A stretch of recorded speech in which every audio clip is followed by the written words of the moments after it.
Bago lang may Ito, magluluto ako ng ng tinola mga idol. Mayroon pang natitirang tinolang manok na native galing sa Ilocos. Yan, nilagyan ko na siya ng sayote.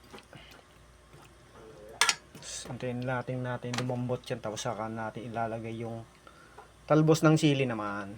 Ang ilalagay natin, syempre. Yung titikman natin kung tama na yung lasa mga idol. Pagka lumambot na yung yung sayote, ilagyan na natin yung talbos ng sili. Kasi malambot na rin yung manok mga idol eh.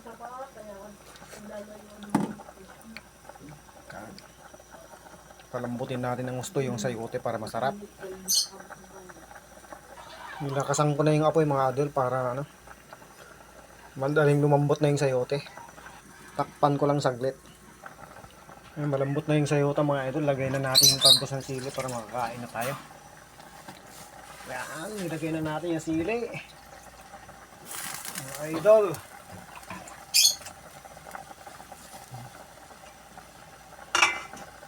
Diin lang natin yan.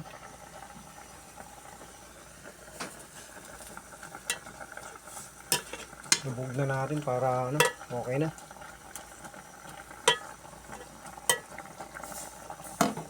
Okay na yan. Okay na mga idol. Kainan na tayo. Kain na.